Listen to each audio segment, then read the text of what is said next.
Hello everyone, good morning.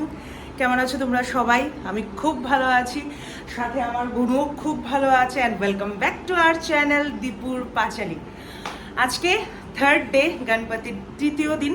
But সত্যি কথা যেটা, এখন দুপুর হয়ে গেছে। সকাল থেকে আমরা সবাই টায়ার্ড। কালকের দিনের পর তো আমরা অনেকটাই টায়ার্ড। অনেকজন এসেছিল বাড়িতে, ওদেরকে অ্যাটেন্ড করা, সার্ভ করা। আর তোমরা দেখতে পেয়েছো যে আমরা মানে বাড়ির যতজন ছিলাম, ছেলে মেয়ে বন্ধু বান্ধব সবাই মিলে আমরা সবাইকে সার্ভ করেছি প্রসাদ।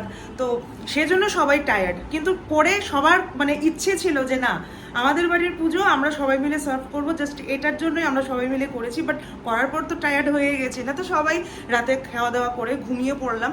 সকালবেলা ঘুম থেকে উঠলাম অনেকটা লেট, মানে দিনটা শুরু হয়েছে। বাবি ভোগ টোক রান্না করে আমাকে দিয়ে দিয়েছে, এই যে দিয়ে দেওয়া হয়েছে। আমি স্নান টান করে চলে এসেছি। দেখতেই পাচ্ছ এমনটাই টায়ার্ড যে পুরো শাড়ির থেকে আমি প্যান্ট আর টি শার্টে চলে এসেছি। কিছু করার নেই, একে গরম, তার উপর মানে এতটা টায়ার্ড। দেখতে দেখতে দিনগুলি কিভাবে চলে যাচ্ছে, দুর্গাপূজার মতন দিন যেমন চলে যায় এমনভাবে চলে যাচ্ছে। আর গনুকে আজকে এটা আজকে ওটা কোনো পছন্দের সব কিছু বানিয়ে দিচ্ছি আর কি, ভালো লাগছে। আর এইটাও আস্তে আস্তে লাগছে আর মাত্র 2টা দিন, তারপর গনু আবার 1 বছরের জন্য চলে যাবেন, আবার আসবেন 1 বছর পরে। কিছুদিন পর মা আসছে।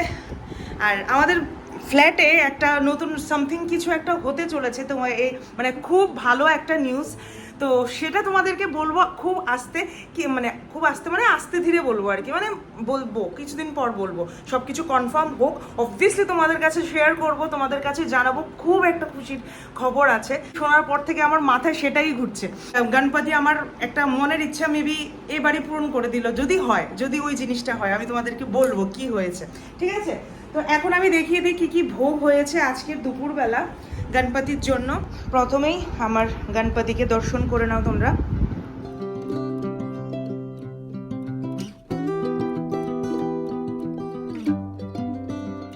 আর এই হলো আজকের ভোগ। ফল ভোগ আছে এখানে। তারপর দিয়েছি আজকে পোলাও। পোলাও আছে, এখানে আছে 3 রকমের ভাজা, বেগুন ভাজা, আলু ভাজা, কুমড় ভাজা। আর এটা হলো ডাটা আলু সর্ষে দিয়ে চচ্চড়ি।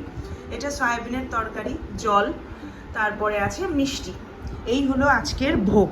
এই যে জানি গনুর জন্য এটা অনেকটাই কম, কিন্তু যতটুক আমি পেরেছি আমি ভোগ রান্না, মানে আমি তো করিনি, ভাবি করেছে অনেক ভক্তি সহকারে, যতটুক মানে পেরেছে ও করেছে। সেটার জন্যই আমি বাবিকে অনেক থ্যাংক ইউ জানাই। ও অনেক হেল্প করে আমাকে এই জায়গাটা দিয়ে। যদি বাবি না থাকতো সত্যি আমার এসব কিছু আমার বানাতে হতো, ইভেন পুজোর কাজও আমাকেই করতে হতো।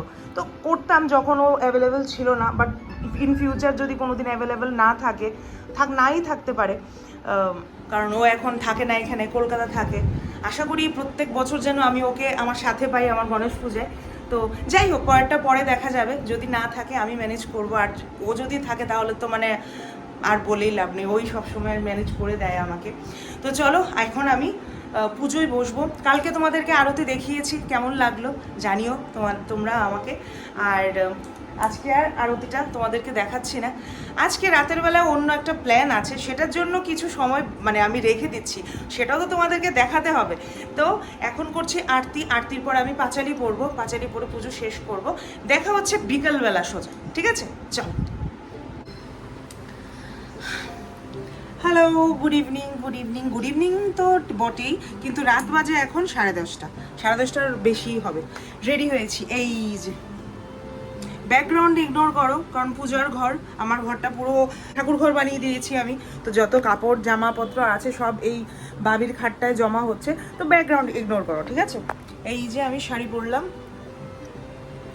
নর্মাল একটু রেডি হয়েছি, যাব এখন পুজোতে, পুজো ক্যান্ডেল হপিংয়ে যাবো, ঠিক আছে? আমরা চলো তোমাদেরকে আজকে দেখাই আগরতলার কিছু ভালো ভালো গণেশ পুজো। যাচ্ছি অনেকটা রাত করে, যেন মানে ভিড় ভাট্টা না হয়। আমার ভিড় ভাট্টা একদম পছন্দ না। দুর্গাপুজোর সময় বেরোতে ইচ্ছা করে, কিন্তু গরমের জন্য ভিড়ের জন্য যেতে ইচ্ছা করে না। 2-3টে বিসর্জনও গেল দেখলাম, বিসর্জন হয়ে যাচ্ছে। আর আমাদের বিসর্জন তো এখনও আরও 2 দিন বাকি, কালকের দিন বাকি, পরশু দিন বিসর্জন হবে। তো চলো বেরোই। আমার খুব ইচ্ছে ছিল এবার আমি পুজোতে ঘুরবো, মানে গণেশ পূজার সময় আমি মণ্ডপে মণ্ডপে গিয়ে পুজো দেখবো। প্রত্যেকবারই ভাবি এই জিনিসটা, বাট কোনোবারই হয় না। বাট এইবার আমি ভেবেছি যতই আমি টায়ার্ড থাকি, যত কিছুই হোক না কেন, একটা দিন তো আমি বেরোবই। তো আজকের দিনটা পেয়েছি, আজকে অনেকটাই ফ্রি, কালকেও ফ্রি থাকবো। বাট আস্তে আস্তে নতুন একটা জিনিসের আগমন হচ্ছে আমাদের ফ্ল্যাটে, একটা ভালো জিনিস হতে চলেছে। আমি কালকেও তোমাদেরকে বলেছি, আজকেও মোটামুটি একটা কনফার্মেশন আমরা পেয়ে গেছি যে হচ্ছে কিছু না কিছু, তো একটা নতুন কিছু হচ্ছে। অবভিয়াসলি তোমাদের কাছে শেয়ার করব। বাট হ্যাঁ, এখন গণেশ পুজোটা শেষ করি, বাকি সারপ্রাইজটা তোমাদেরকে আমি 2-3 দিন পরেই দিয়ে দেবো, অপেক্ষায় এত করতে লাগবে না। ঠিক আছে, চলো বেরোই। শুরুতেই আমরা রওনা দিলাম চন্দ্রপুর, কাশীপুর, খয়েরপুরের দিকে। আর ওখানে কিন্তু খুব ভালো ভালো পুজো হয়। মানুষ খালি ভাবে যে টাউনের উপরই বড় বড় পুজো হয়, কিন্তু একদমই না। দুর্গাপুজো যেমন এখন সমান তালে চলছে, তেমনি গণেশ পুজোও সব জায়গাতে হয়। দেখো কি সুন্দর লাইট দিয়ে রাস্তা সাজানো হয়েছে, দেখলেই মনে হয় না দুর্গাপুজোর মতো। যাই হোক, এখন আগরতলার মানুষ বলো বা পুরো ইন্ডিয়ার মানুষ বলো, সবাই কিন্তু গণেশ পূজাটাকে পুরো দুর্গাপুজোর মতনই কিন্তু সেলিব্রেট করে। একবার জোরে করে দিলে বাজাও না, সব মিলকে জোরে করে দিলে বাজাও। বাবা গণেশের জন্য সব মিলকে একবার জোরে সবাই মিলে মায়েরা জোগাড় দাও, পুরো কাঁপতেই বল, সবাই জোগাড় দাও।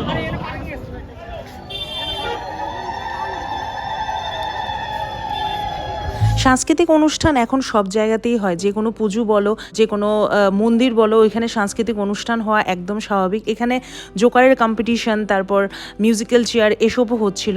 আর এই গরুটাকে দেখো, দূর থেকে দেখছি, বাট দেখে এত সুন্দর লাগছিল কি আর বলবো। আর এই নাগরদোলাটা দেখে সবার জানি চাইল্ডহুডের কথা মনে পড়ে। আমি আমার জীবনে শুধু একবারই আমি এই নাগরদোলাতে চড়েছি, তাও নেতাজি চমুনি। অনেক ছোটোবেলা থেকেই তো ওখানে অনেক বড় করে পুজো হয়। একদিনই উঠেছিলাম, এত ভয় লেগেছে আর কোনোদিন ওঠার সাহস হয়নি। এখন চলে এসেছি আমরা টাউনে, বিখ্যাত জায়গা এই যে রবীন্দ্র ভবনের সামনে যে বড় পুজোটা হয়, সেটা দেখার জন্যই তো আগরতলার সব মানুষ চলে এসছে আই থিঙ্ক। তো আর এই গণেশ ঠাকুরটা নিয়ে কিন্তু আমরা বেট লাগিয়েছিলাম যে এটা দুর্গা আর না গণেশ। না এটা দুর্গা হয়েছে, না মানে অন্য কিছু। এটা তো একটা বিষ্ণুর নিচে গণেশ ছিল। যাই হোক, সেই টাকাটা কিন্তু এখনও আমাকে ও দেয়নি, দেখি যদি জোগাড় করতে পারি।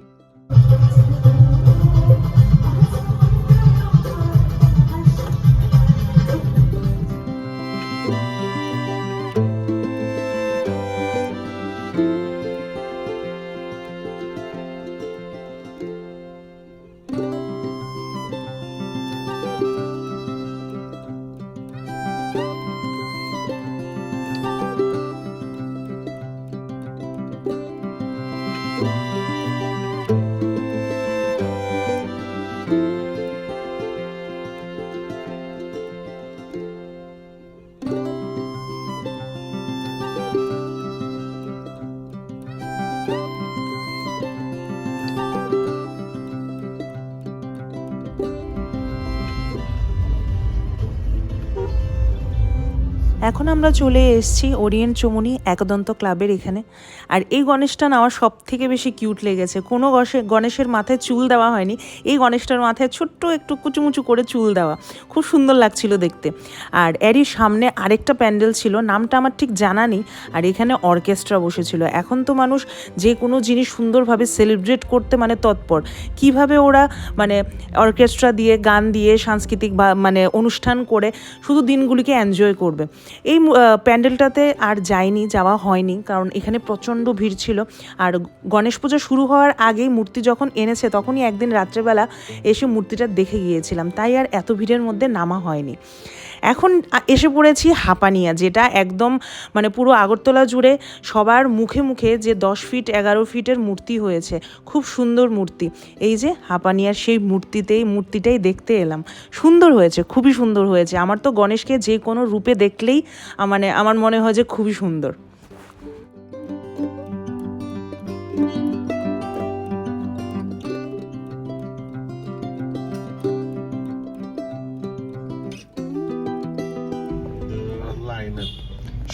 লাইন বইলে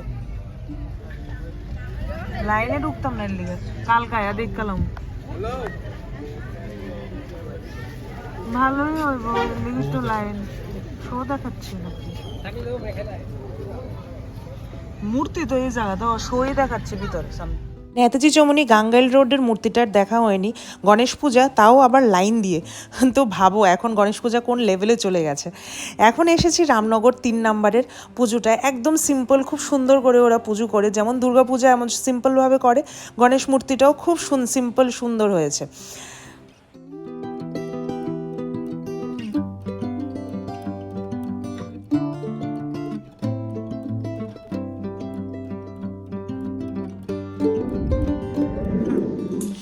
আমরা গেছিলাম বেরু বেরু করতে, মূর্তি দেখতে, প্যান্ডেল হপিং করতে। কি করতে?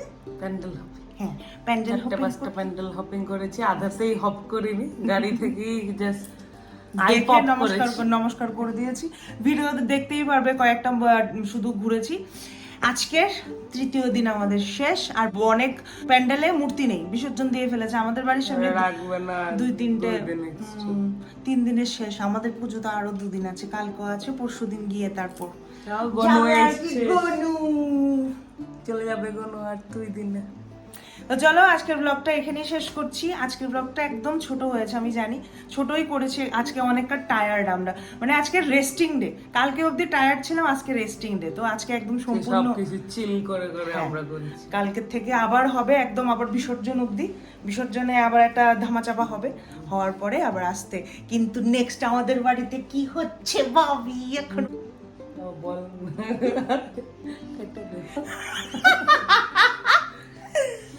আমরা যে আজকে সেজে গুজে বেরিয়েছি, আমাদের তো কোনো ফটো নেই গনুর সাথে, এই যে এখান থেকে ফটো নিয়ে নেব আমরা।